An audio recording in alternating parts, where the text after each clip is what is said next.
Olá, sejam bem-vindos a mais uma entrevista plural. Meu nome é Gabriel e hoje eu estou aqui com o professor Sérgio da Mata, que é professor de História da Universidade Federal de Ouro Preto, atua na graduação e também na pós-graduação, e ele fez doutorado pela Universidade de Colônia, em Colônia, na Alemanha. Professor, muito obrigado por estar aqui, é uma honra te receber, obrigado por ter aceitado o convite de estar conversando aqui com a gente.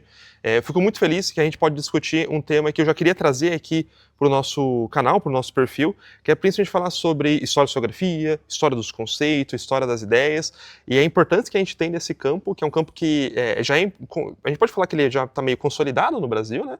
Mas ele é um campo que cada vez mais cresce e desperta o interesse das pessoas. E eu tenho, assim, uma felicidade à parte de poder discutir a história dos conceitos, que foi um dos temas da minha dissertação de mestrado, e é uma coisa que eu quero abordar também na minha tese de doutorado. Então a gente vai discutir um pouco disso aqui para a gente até convidar você que está assistindo a conhecer mais a história dos conceitos, a conhecer as pesquisas do professor Sérgio da Mata, que são bem interessantes, né?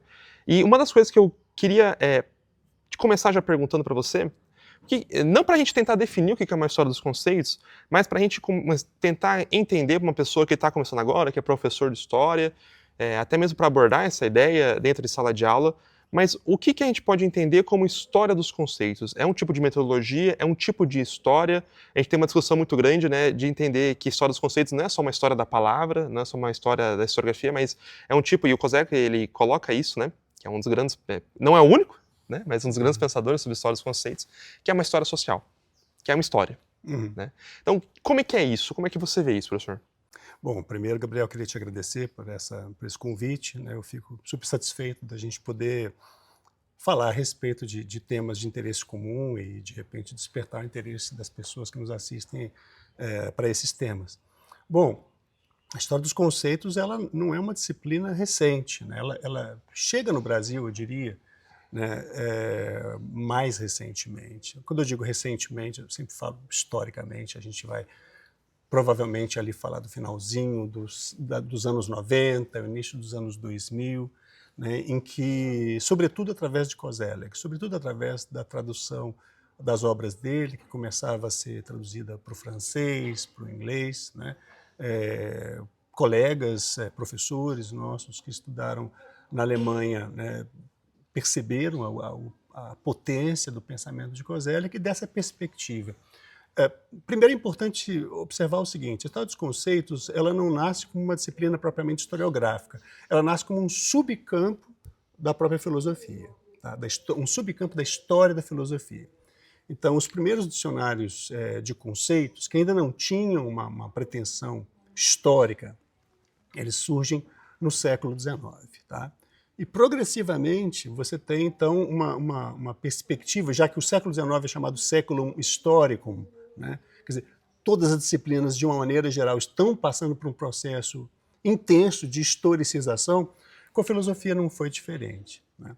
Mas as primeiras iniciativas mais robustas de produzir grandes léxicos de história dos conceitos vão surgir no período da República de Weimar. Então eu diria assim, um produto essencialmente germânico, já que você teve na Alemanha uma tradição historicista muito forte, né, e que se prolongou, quer dizer, ela se prolonga até os nossos dias, embora algumas pessoas insistam em ver o historicismo como uma época da história da historiografia. Depois a gente pode falar disso, talvez, mas ali nos anos 20, vai surgir um primeiro grande projeto de um autor que é muito pouco conhecido no Brasil, ele não é traduzido em português, chamado Rothhacker, Erich Rothhacker, né? Rothhacker, ele tinha estudos, tanto no doutorado dele, quanto na livre docência, que na Alemanha é o trabalho que te dá acesso a uma cátedra universitária, né? No Brasil, o doutorado lá é que eles chamam de habilitação, que a gente traduz como livre docência. E Rothhacker sempre estudou ali autores como Dilthey, que foi um dos primeiros teóricos importantes das ciências humanas, talvez o primeiro grande elaborador assim, de uma sistemática das humanidades, e também a escola histórica alemã, né? Então, Rothhacker, quando ele se torna professor na Universidade de Bonn, ali nos anos 20, ele vai elaborar o projeto de um grande léxico de história dos conceitos, né? Infelizmente, esse projeto não seguiu adiante, Gabriel. Tanto pela situação financeira da Alemanha, né, depois da derrota na Primeira Guerra, aquela desorganização do sistema econômico, da própria sociedade, né? Então o projeto dele acabou não vingando. Depois da guerra, né, Rothhacker, depois da Segunda Guerra, no caso, Rothhacker vai retomar essa ideia, mas não com esse projeto, e sim com a fundação de uma publicação acadêmica que ainda hoje é referência, que é o Anuário de História dos Conceitos. Então, ele é o seu primeiro organizador, editor, né? Então, naquele momento, você tem, a partir, sobretudo, da iniciativa dele, né, uma referência muito central de um tratamento historiográfico a respeito do desenvolvimento histórico dos conceitos e os seus efeitos, né? Tanto a nível epistêmico, tanto a nível propriamente teórico, quanto, eventualmente, também os seus efeitos sociais, seus efeitos históricos, já que a linguagem tem essa efetividade histórica. E esse é um dos pontos fortes, inclusive, da recepção do próprio Koselleck. Ou seja, já havia ali um humus, né, assim, e que vai dar origem, nos anos 70, final dos anos 60 e 70, aos grandes projetos de léxicos de história dos conceitos. Não que não houvesse, antes, investigações específicas, monográficas, sobre determinados conceitos, tá? Então, você vai encontrar, por exemplo, histórias ou teses de doutorado sobre a história de um determinado conceito. Isso sempre houve, de alguma maneira, de maneira bastante difusa, mas constante, na produção germânica, tanto no campo da filosofia quanto no campo da própria história. Apenas para lembrar, talvez, um exemplo aqui, para o qual poucos atentam, no próprio livro do Max Weber, A Ética Protestante e o Espírito do Capitalismo, que na verdade foi publicado com 2 artigos, né, há uma seção do texto, uma parte do texto, que na verdade está nas notas, em que Weber faz uma história do conceito de vocação em Lutero. Tá? Quer dizer, o termo Beruf, em alemão, designa simultaneamente profissão e vocação. Então, o que o Weber faz ali é uma coisa muito interessante, muito sofisticada, embora aquilo não adquire muita centralidade nas discussões sobre esse trabalho dele, porque Weber vai mostrar o seguinte: olha, Lutero ou produzia uma certa inflexão semântica, né, ao traduzir o texto bíblico, né, ele deu a essa palavra, trabalho em alemão, Beruf, uma dupla acepção, né? Então não é só trabalho, mas significa também o quê? Vocação. Significa o quê, então? Quando os alemães pensavam, né, a partir da Reforma Protestante, o termo profissão, ela sempre estava associado ao estar vocacionado para aquela forma de trabalho. Então isso produz concretamente efeitos concretos na história, efeitos sociológicos, né? Ou seja, uma palavra ou um conceito não é um simples signo linguístico, né? Ele pode ter efetividade histórica. E na visão de mundo das pessoas, né? Exato, né? Porque a gente pensa através da linguagem, né? Então, esse é um bom exemplo para mostrar como é que, na verdade, já havia ali uma tradição estabelecida. Mas, nos anos 70 do século XX, começam 2 grandes projetos, aí sim, de dicionários históricos dos conceitos, né, que foram projetos extremamente complexos, envolvendo equipes imensas, né, e que produziram obras que até hoje são referenciais, né. Um desses projetos é o conhecido Léxico dos Conceitos Histórico-Políticos Fundamentais, esse é o título correto, né, que foi organizado pelo Brunner, pelo Koselleck e pelo Werner Conze, né. Não há dúvidas que Koselleck era a grande figura por detrás do projeto, mas Conze era um pesquisador ligado à história social, né, uma nova perspectiva de história social que se desenvolveu ali na Alemanha nos anos 50, 60, mas também Brunner, que era um medievalista, né, e que elaborou estudos sobre o período medieval que mobilizaram muito, né, o entendimento dos conceitos para que a gente pudesse perspectivar um pouco mais a Idade Média e impedir determinados anacronismos. Ele mostra no trabalho dele, Brunner, como é que a maior parte dos historiadores do século XIX, né, ao falar de termos como Estado na Idade Média, na verdade, tinha uma acepção completamente equivocada, precisamente porque não foram capazes de historicizar essas categorias, né? Ou seja, o homem, as mulheres, na Idade Média, pensavam o termo Estado de uma maneira completamente diferente de como o homem e a mulher do século XIX europeu, né, marcado por uma, digamos, por uma visão liberal de mundo, né? E como isso se relaciona, professor, com a história das ideias, por exemplo? Porque não parece ser um pouco mais do que simplesmente uma história de uma mudança de uma ideia?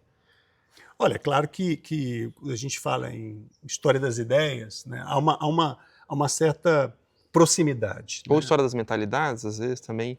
Nas mentalidades é um pouco diferente, porque ela tem mais, digamos, um pedigree francês, e é uma Uhum, espécie de psicologia coletiva, uhum. certo? Então, você vai encontrar isso muito fortemente elaborado nos textos do Lucien Febvre e na Escola dos Análises como um todo. É um estudo de psicologia histórica coletiva, né?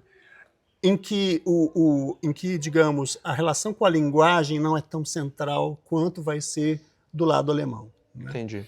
Então, a história das ideias acho que ela tem uma afinidade eletiva grande com a história dos conceitos, mas ela não tem a pretensão de ser aquilo que a história dos conceitos se tornou, um campo da semântica histórica. O termo mais adequado hoje, né, que se tem empregado é de semântica histórica. Ou seja, como é que a linguagem, né, que é essa forma por meio da qual a gente estrutura a nossa percepção de mundo, de realidade, se altera ao longo do tempo e como é que se interage, né, sobretudo com as estruturas sociais, mas não apenas, né, com o invólucro social e cultural de cada época.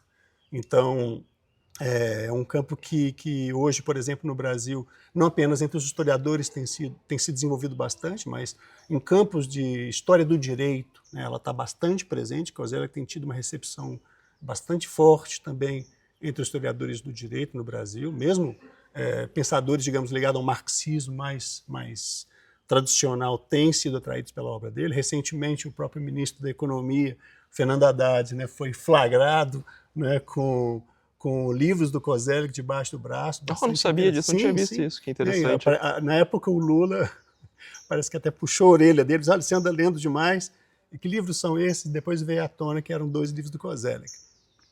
Então veja que é um autor que, não obstante as posições dele não serem exatamente progressistas, né, Uhum. acho que ele estava muito longe de ser um autor progressista, isso mostra como é que a contribuição teórica e metodológica desse historiador hoje, né, se tornou, digamos assim, tão influente, né, não só no Brasil, na América Latina. O Koselleck, eu vejo que ele não é progressista, mas ele é radical. Principalmente na crítica e crise, assim, ele está indo bem a fundo, assim, né, um pouco que vem da tese de doutorado dele, né, ele está indo bem a fundo os problemas, né, e ele vai a fundo de problemas do próprio conceito de história, que são na raiz do que é história, né. Então eu acho que, ao mesmo tempo que ele talvez não seja progressista, mas ele é radical, ele tem um potencial de transformação grande ali no trabalho dele, né. Esse radicalismo, me parece, você localizou bem. Ele Uhum. fica bastante evidenciado na tese de doutorado, que é de 54, ela vai ser publicada em 59. Né? E, efetivamente, é um texto que está muito próximo das posições de Carl Schmitt. Né? Então, eu tenho estudado recentemente, por força até de um evento que a gente vai realizar aqui em breve, os textos do Koselleck que tratam do iluminismo, né? E você percebe muito claramente como é que a chave analítica que está em Crítica em Crise, ela é essencialmente schmittiana. Isso significa basicamente o quê? Né? É uma crítica do liberalismo político, né?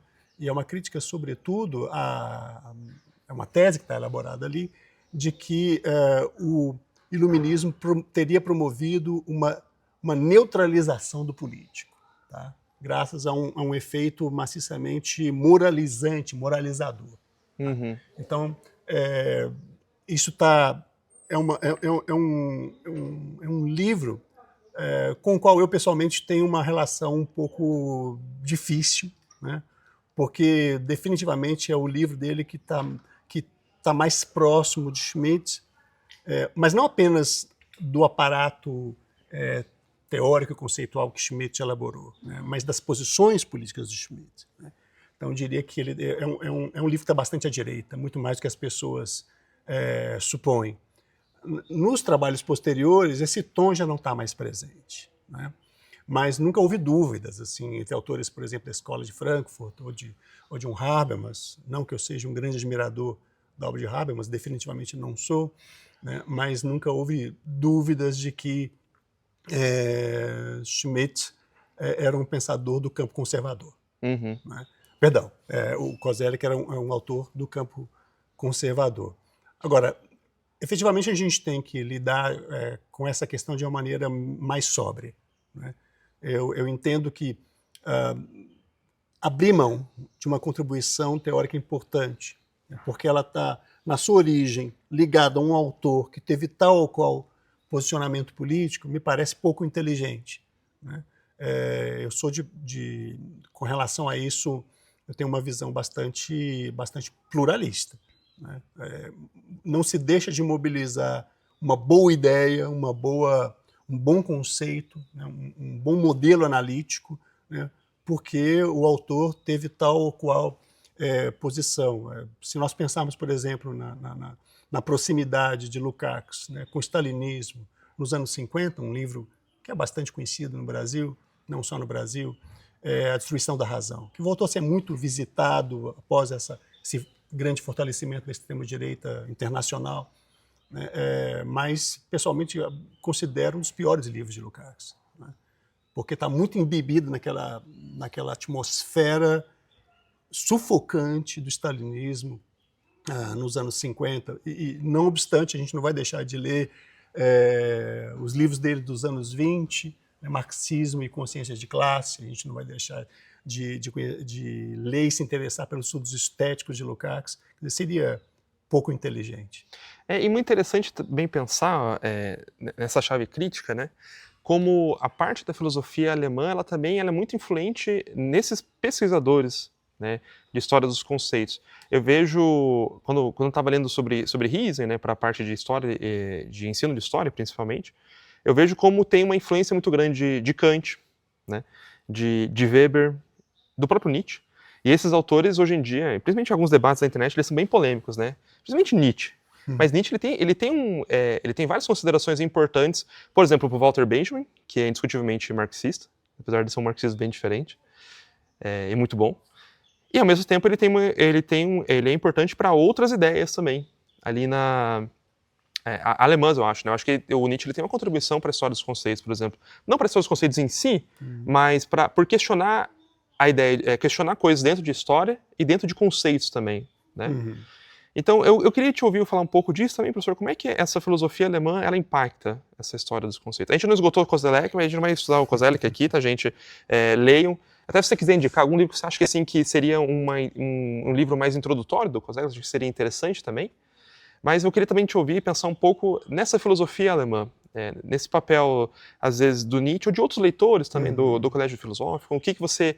Como é que você vê isso? O Dilthey também ele é importante, né? Até que a tese do Riesen, se não me engano, é sobre o Dilthey. Né? Então tem bastante disso, né? Que eu acho que são autores que a gente pouco conhece aqui. É uma coisa que eu vejo até mesmo com os ingleses. A gente pouco vê Collingwood no Brasil, por exemplo, que eu acho que é legal. Né? E a gente vê bastante francês, mas esses outros a gente não vê. Eu queria ouvir falar um pouco mais disso. Talvez um livro do Koselleck para indicar para quem tá assistindo a gente para ler. E como é que funciona essa filosofia alemã, esses pensadores que não dialogam com filosofia, com história, com teoria da história, quem sabe, porque acho que também é uma outra coisa importante do que a história dos conceitos, do que o Koselleck traz, né? Essa meta-história, pensar teoricamente a história, né? Que acho que é bem interessante. Bom, vou começar então pela indicação. Ela é um tanto óbvia, eu diria, Gabriel, mas me parece ser a melhor escolha, porque esse livro contém alguns dos textos centrais do Koselleck, que mobilizar a discussão e a reflexão. Então, hoje, por exemplo, como é que você vai entender Hartog sem ler esse livro do qual eu vou falar, que é Futuro Passado, né? Então, Futuro Passado é uma coletânea de ensaios. É uma coisa interessante a ser dita, né, que, a rigor, Koselleck publicou 2 monografias apenas. Uhum. 2 monografias, ou seja, 2 estudos mais robustos a respeito de um tema específico. Foi a tese de doutorado e a tese de habilitação, que nunca foi traduzida, diga-se de passagem, que eu sou da Prússia, uma história social do Estado prussiano. Mas todo o resto que ele publicou, né, tem a característica de serem volumes que são coletâneas de textos dele, de ensaios, né? Isso me parece ser uma característica que o aproxima do Collegium Philosophicum, né, que é um grupo que vai se organizar na Universidade de Münster e que é responsável pelo segundo grande empreendimento de história dos conceitos, do qual eu tinha esquecido de falar, que foi o Dicionário Histórico da Filosofia, que vai ser elaborado mais ou menos no mesmo período, né, só que ele tem um escopo mais amplo do que o léxico que o Koselleck, Kontze e Brunner organizaram. O do Brunner, Kontze e Koselleck era um léxico dos conceitos histórico-políticos. O léxico vai ser o dicionário histórico dos conceitos, ele tinha uma acepção, ou perdão, uma amplitude maior. Então ali estão conceitos teóricos, por exemplo, conceitos que não são exatamente mobilizáveis politicamente. Está ali presente um verbete, por exemplo, sobre pós-história. O que é pós-história? Né? Esse léxico dos alunos do Joachim Ritter e na Universidade de Münster traz esse e outros conceitos importantes, ontologia, metafísica e por aí vai. Mas vamos voltar para a sua questão inicial, que era qual é essa relação com a filosofia. No caso alemão, ela é muito umbilical, né? A filosofia francesa não teve, no meu entendimento, né, embora os colegas que estudam a tradição francesa mais a fundo provavelmente vão discordar de mim, mas não há uma simbiose, né, tão forte como aconteceu na Alemanha. Para os grandes historiadores alemães, era impossível não dialogar com a filosofia pós-hegeliana, né, ou de Hegel para frente, porque essencialmente um dos problemas centrais dessa filosofia alemã é o problema da história. A gente vai encontrar isso em Hegel, você vai encontrar isso em Nietzsche, evidentemente, né? Menos naquela geração anterior ali do chamado idealismo alemão. Em Kant, a história está muito à margem, né? Ela não é central nas preocupações dele. Até mesmo em Marx a história é central. Né? Não, evidente, porque, como eu diria, ao longo do século XIX, não é apenas a filosofia, mas todas as disciplinas no campo das humanidades estão se historicizando radicalmente. Algo que a gente vê hoje, por exemplo, né, entre nós, o campo de desenvolvimento da história da ciência, os cientistas sociais estão cada vez mais interessados na história da própria disciplina, ciência e política. Quer dizer, é um movimento que é recente no Brasil, é coisa de 20, 25 anos para cá. Enquanto que no século XIX isso está a pleno vapor na Alemanha. Então a filosofia é natural que os historiadores também tivessem a preocupação de ler os filósofos e vice-versa. Embora eu costumo dizer o seguinte, há uma diferença, né? Em geral, os filósofos tratam a produção historiográfica com algum grau de soberba. Como quem dissesse, bom, vocês são muito bons artesãos, mas quando se trata de pensar a história, né, o filósofo faz isso de uma maneira mais densa, mais complexa, mais teórica. Né? Então, uma frase que eu gosto de repetir é que existem muitos filósofos que se interessam pela história, mas muito poucos que se interessam pelos historiadores. E, por isso, esse grupo da Universidade de Münster, ali, que se formou nos anos 1950, me interessa muito, que eram, há um vivo ainda, que é o Lübeck, está com 98 anos, que eram filósofos, mas que trabalhavam também como historiadores da filosofia, que prestaram muita atenção àquilo que os historiadores estavam fazendo, né? Levavam a sério o nosso trabalho. Então, é um diálogo, diria, menos assimétrico, mais natural. Mas de uma forma ou de outra, seja pela via do marxismo, seja pela filosofia de Hegel, do próprio Nietzsche, como você já observou, não há como desvincular, né, a reflexão, no caso da Alemanha, a reflexão sobre a história do diálogo com a filosofia. Então, é mais ou menos natural, e dada inclusive a especificidade do sistema acadêmico alemão, em que você não faz nunca disciplina só na tua área, você faz pelo menos em 3 áreas diferentes, que eles chamam de Hauptfach, que é a sua escolha principal, a disciplina principal, mas você é obrigado a fazer disciplinas em 2 Nebenfächer. O que é uma Nebenfach? Você escolhe história, Gabriel, mas tem que fazer também disciplinas no campo da pedagogia ou da filosofia. Ou eu escolho estudos literários e alguma outra disciplina, linguística, por exemplo. Então, a formação universitária deles nunca é estritamente naquela disciplina em que você vai fazer seu trabalho final. É mais plural, então? Ela é necessariamente mais interdisciplinar. Então é comum que os historiadores alemães façam, nessas áreas adjacentes, em que eles têm de fazer disciplinas, em sociologia, em filosofia, em estudos literários, né? Então, isso dá, digamos, a eles no próprio processo de formação universitária, às vezes um grau de domínio no diálogo com áreas adjacentes que costuma ser maior que o nosso. Uhum. Então, acho que isso os prepara melhor para a discussão, às vezes, mais densa, mais verticalizada. O que é interessante pensar essa maneira de ver, né, como é que se estrutura um curso universitário, que eu acho que poderia ser bem proveitoso para a gente aqui. E pensando nessa influência, eu estava aqui pensando, né, como a centralidade da história são para os teóricos alemães, né, que o Foucault, por exemplo, ele vai ter vai dar centralidade para a história também na filosofia que ele faz, e ele é um grande leitor de Nietzsche, né, que também dá centralidade para a história. Então isso é muito legal, e eu vejo que isso favoreceu um debate sobre a própria teoria da história, né? O Koselleck ele vai pensar, por exemplo, os conceitos de revolução, a mudança da ideia de revolução, mas também vai pensar a própria mudança do que é história, né? Do Historique para o outro tipo de conceito, né? Porque existe. E é muito legal ver isso. E aí, justamente nisso, você também escreveu um artigo recente, né? E criticando uma ideia de uma teoria da história sem história, né? O nome do artigo, a gente vai deixar o artigo aqui na descrição, esse artigo muito bom, por sinal, leiam, tá? O Outono da Teoria. Isso. E eu queria te ouvir falar um pouco mais como é que existe essa perspectiva de uma história da teoria da história. Porque, evidentemente, ela existe, Claro. na minha visão. Claro. Né? Até que quando eu li o título do artigo, eu falei, ué, o que está acontecendo aqui? Já não tem? E já não tem também uma história da historiografia? Porque, por exemplo, eu penso que Hayden White faz teoria da história. Ele faz um pedaço de teoria da história. Sim, com certeza. O Koselleck faz teoria da história. Sim. Né? Eu acho que até José Honório Rodrigues faz teoria da história, apesar que eu estou sendo bem aqui, aceitando bastante coisa, né? Não, o livro dele de 49 é fundamental. Eu acho também. Então, e outros autores também, aqui no Brasil também fazem.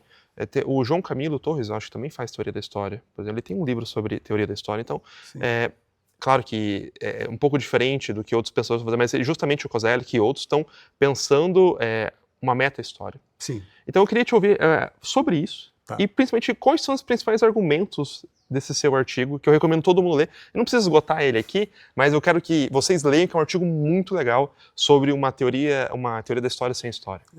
Na verdade, esse texto ele tem um caráter polêmico. Acho que, quando eu digo polêmico, eu tento pensar esse termo num sentido elevado, né? Quer dizer, não se trata de fazer uma discussão rasteira, mas respeitosa. E é uma crítica muito honesta também, no artigo. De um texto que saiu no primeiro número da revista de Teoria da História, que é editado pelos colegas da Universidade Federal de Goiás, excelente revista. No primeiro número de 2023, né, de uma jovem historiadora chamada Railane Souza, né, e que me chamou de imediato a atenção, porque o título desse texto, era Teoria da História sem História. E, eu falei, poxa, eu vou ter de ler isso. Né? Li o texto e fiquei, primeiro, muito impressionado pelo grau de autonomia intelectual que a Railane demonstrou. Né? Não é um texto comum, né? É um texto em que ela revela, de fato, assim, um poder de de reflexão muito acima da média, mas que traz um elemento que, de certa maneira, me preocupa e que reforçava uma sensação que já me perseguia a respeito daquilo que você já comentou. O crescimento forte que nós temos nas últimas décadas, e que a gente só pode aplaudir, seja da teoria da história no Brasil, na América Latina em geral, seja da própria história da historiografia, né? Isso ampliou, nós ampliamos de tal maneira, né, o campo de reflexão teórica, como até então não estava no horizonte de autores, seja do final do século XIX, se eu tomar o texto de Nietzsche como um texto fundador da teoria da história, um dos textos fundadores, na verdade não é o primeiro, Cladenius está fazendo isso lá no século XVIII, na década de 1750, mas definitivamente a partir de 1870, com o texto do Nietzsche, a segunda reflexão intempestiva que ele escreve, a teorização e a reflexão mais densa sobre o que é o nosso trabalho, né? Ela adquire ali um solo muito firme. Enfim, nos últimos tempos, o que o texto da Harlane me parecia indicar de maneira muito evidente, né, é o fato de que o trabalho teórico, não obstante toda a importância e centralidade que ele precisa ter para nós, né, ele também implica um risco. E o risco qual é? Né? Nós temos uma relação mecânica com o trabalho teórico, menos do que um esforço, digamos, de elucidar de maneira assim muito sóbria, né, problemas cuja complexidade está longe de ser simples. Então, quando a gente fala em historicidade, quando a gente fala em regimes de historicidade, quando a gente fala em filosofia da história, a gente está lidando com temas que são muito difíceis. Vamos pegar apenas um exemplo. Koselleck, não obstante toda a importância do trabalho dele, que ele sabia muito bem que tinha, ele não elaborou um livro de teoria da história. Isso passou pela cabeça dele. Aliás, muito jovem, nos anos 50, em cartas com Carl Schmitt, ele dizia que ele tinha a pretensão de escrever uma ontologia da história. Uhum. Ele não fez isso, né? Ao final da vida, você percebe que os temas vão se alterando, vão se ampliando, mas ele persiste naquele tratamento mais focado em artigos, em ensaios sobre alguns temas específicos, memória, história do conceito de história, etc. Não há uma suma, ele não produziu uma suma. Se a gente pensar num texto como o do Hegel, por exemplo, uma espécie de suma filosófica, né? Ele não produziu uma suma de teoria da história. De alguma maneira, o Huysman faz isso, embora são pensadores com preocupações e inclinações bem diferentes, né? Mas, enfim, o texto da Harlane me chamou a atenção para isso, e a gente, por experiência, seja didática, seja em bancas de concurso, né, percebe como é que, às vezes, Gabriel, essa recurso à teoria, ele pode adquirir uma dimensão que o Blumenberg dizia, bom, é difícil distinguir, às vezes, a teoria da retórica. Uhum. Se nós pensarmos na retórica como determinadas formas, né, que previamente estão estabelecidas e que você tem de seguir, né, para constituir um trabalho acadêmico, um trabalho poético, né, a teoria, às vezes, ela tem essa espécie de transmutação, de transfiguração, né? Ao invés de uma força reflexiva, de um trabalho denso para poder tentar elucidar problemas centrais de uma investigação, né, ela passa a ser mobilizada, seja através de conceitos, seja de modelos, de uma maneira muito mecânica, né?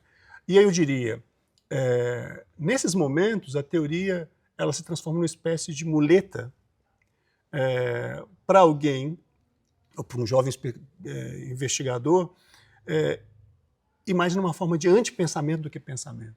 Porque simplesmente citar um autor, citar um conceito, não quer dizer que você o mobilize bem, e mais, não significa que você está pensando por si mesmo, né? Então, me pareceu importante, em diálogo crítico com o trabalho da Hailane, propor o seguinte: bom, vamos tentar pensar a história do conceito de teoria. E será que, e aí sim o recurso à história dos conceitos, será que teoria significou desde sempre essa acepção que nós empregamos hoje, né? E que medida essa historicização vai nos permitir também nos colocarmos de uma maneira um pouco menos naturalizada diante do que hoje significa para uma parte de nós o assim chamado trabalho teórico.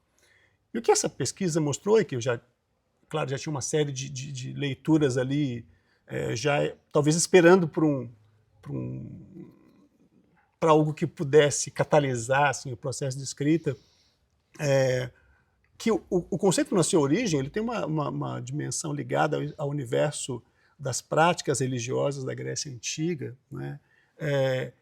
E gradativamente ele vai se transformando num conceito epistêmico. Mas teoria para Aristóteles e para Platão é essencialmente apreender uma determinada realidade, um elemento da realidade, através de um olhar inquiridor. E essa acepção ela tenta ser o mais plena, o mais holística possível. Essa centralidade do olhar, né, que já estava na origem religiosa do termo, né, ela se mantém. Mas, ao longo do tempo, sobretudo quando a gente entra no período do humanismo, gradativamente a noção de teoria ela vai se transmutando na ideia de modelo. Teoria se torna um modelo a ser empregado para poder aplicar um dado problema e tentar solucioná-lo. É isso muito que eu vejo em algumas pesquisas, professor, que está escrito assim, geralmente em monografias maiores, ou até mesmo livro de historiadores mesmo, colocando, eu penso a história a partir de tal autor, eu penso a história a partir de Mark Bloch, e só. Exato. E aí, como que você falou, parece que é um modelo, esse é o meu modelo que eu estou pensando, vou aqui para a parte empírica agora, tchau. E fui para a parte empírica, não mais estou refletindo tanto teoricamente. Geralmente eu coloco isso na introdução, minha teoria é isso, estou usando escola de análise. Exato. E vamos direto para as fontes aqui, que é o que importa. Que acho que também é uma visão muito empiricista, que foi também predominando, né, em parte da historiografia acadêmica, né? E é uma coisa que você também sustenta que é importante que os historiadores também não tenham uma divisão de historiadores teóricos e historiadores práticos. Isso. Né? E isso provavelmente já estava muito unido quando a ideia de teoria foi pensada na Grécia Antiga. Isso. Definitivamente é perfeitamente possível escrever uma dissertação, uma tese, evocando grandes teóricos e não pensar. Simplesmente porque você está hipotecando o pensamento alheio. Né? Então eu diria, isso não é pensamento. Isso não é um esforço próprio para se assenhorar de uma questão e tentar dar a ela um tratamento próprio, original, interessante. Né? Então isso é muito comum observar os chamados, e por mim muito criticados, capítulos teóricos, né? Que normalmente aí é o elemento da retórica que o Blumenberg chama a atenção. Você prepara um capítulo teórico, todos os conceitos estão ali explícitos, empregados, os autores estão citados, e quando você passa aos capítulos seguintes, tudo aquilo desaparece. Não há uma mobilização efetiva, às vezes a maior parte é simplesmente esquecida.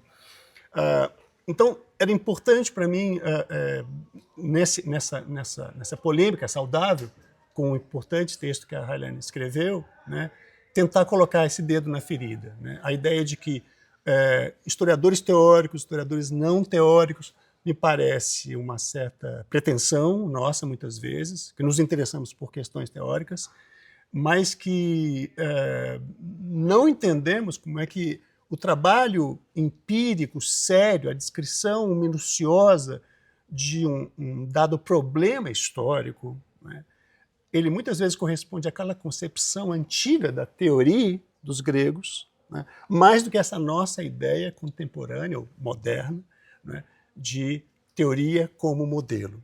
Essa ideia ela começou a fazer água já no início do século XX. Né? Ninguém entende, por exemplo, a tradição fenomenológica senão como uma crítica a essa ideia de teoria como modelo, e assim autores como Bergson, como o próprio Wittgenstein. Mas nos anos 60 e 70 isso começa a ser elaborado de maneira mais clara, por um grande historiador marxista, Thompson, por exemplo, no livro dele, em que ele polemiza com com Althusser, A Miséria da Teoria, que é um livro super importante. É muito porque, bom esse livro.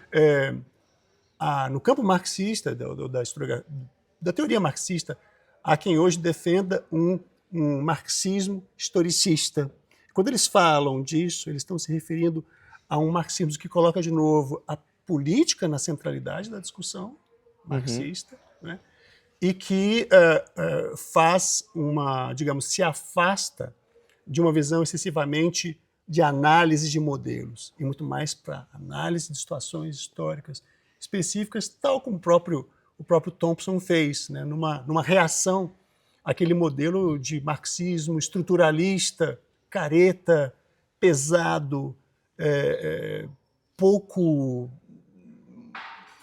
interessante para nós como historiadores, né? Se você quer se especializar, eu costumo dizer para os meus alunos, se você se interessa por reflexão teórica pura, vá para a filosofia. Agora, enquanto nós estivermos no campo historiográfico, como dizia Koselleck, em uma definição que eu subscrevo completamente para Koselleck, a história é a Erfahrungswissenschaft, é uma ciência da experiência. É uma outra forma de dizer o que Weber já dizia, uma ciência da realidade, né? Então, nós lidamos com problemas históricos, com vivências históricas, com experiências históricas, né? Se você se fecha apenas no mundo das ideias, por isso a importância da história social para Koselleck. Não apenas uma história de um conceito, de uma elaboração no plano meramente conceitual, mas como é que aquilo interage com a realidade, reverbera, rebate na realidade. Isso torna a história dos conceitos historiografia no sentido pleno, não é? Então, a história dos conceitos não é teoria, é história. História. Né? Muito interessante, professor. Eu recomendo muito que vocês leiam esse artigo para compreender um pouco mais a crítica. Eu acho que esse debate é muito legal e é uma coisa que a gente pouco vê em partes das nossas historiografias acadêmicas, em revistas, são respostas diretas. Né? E isso é muito bom, que eu acho que isso é muito comum fora do Brasil, né? Autores se criticando diretamente. Eu acho que isso é muito bom para um debate muito mais plural, né? E justamente está nas entrevistas plurais aqui, o nosso grupo é o plural, então acho que é interessante a gente pensar nessa pluralidade, nessa crítica, nessa liberdade e autonomia de crítica, que é super importante, acho que é saudável e melhora o conhecimento. Professor, eu queria te perguntar se você tem mais alguma coisa para adicionar aqui, se eu esqueci de falar alguma coisa, te perguntar algo. Para você, o que você acha que, se faltou alguma coisa, você queria complementar nas conversas? Não, Gabriel, só tenho a te agradecer aos colegas que organizam o laboratório de terem aberto essa oportunidade da gente dialogar, da gente falar sobre o nosso trabalho, a nossa visão da disciplina ou do campo, né? Eu acho que nós estamos bem servidos em termos de traduções, de acesso a autores importantes, né? Apenas me parece que há uma certa tendência no Brasil do mercado editorial que responde basicamente à demanda do público leitor, né, de uma centralização demasiada num determinado historiador que ganhou notoriedade, por caso do Koselleck, hoje em dia, seria do Zanardi, lá nos anos 80, né, e é uma produção assim, bastante célere de traduções. E muitas vezes nós estamos pouco interessados em conhecer aqueles autores com os quais Koselleck dialogava, né? A quem que ele lia, a quem ele respondia, né?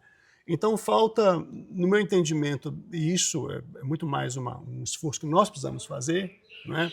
De entender com quem aqueles autores estavam dialogando, quem eles liam, a quem eles respondiam muitas vezes sem o fazer explicitamente, né? Então, ampliar esse conhecimento, né, do que eu chamei num trabalho sobre Weber de constelações intelectuais, né?